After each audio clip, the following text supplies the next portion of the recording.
To sew a standard stitch, I'm going to start off by taking my 2 sample pieces and pinning them together with the long sides even. So I'll line up my 2 long sides of my samples.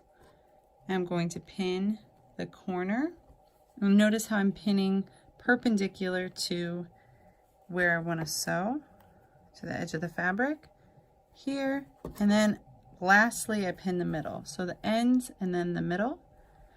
Then I'm going to align the fabric at 5/8 inch.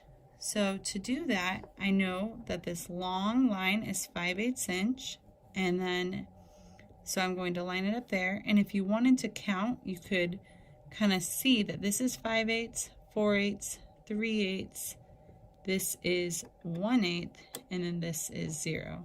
So you can always count from the inside out to ensure 5/8, or just know it's the first long line on your throat plate. So I'll line it at 5/8 inch, and I'm going to make sure the back of my presser foot is even with the beginning of the fabric. After I have it lined up at 5/8 inch and even with the back of the fabric, I'm going to lower my needle, and then I'm going to just double check my settings. So for a standard stitch, I want my width to be 0. This should be straight, the needle centered.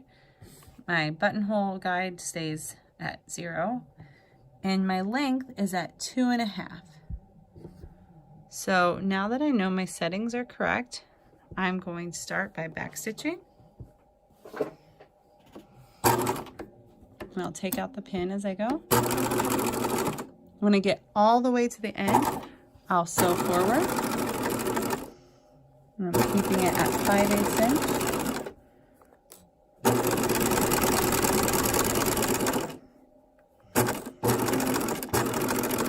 When I get all the way to the end, I'm going to back stitch a few stitches.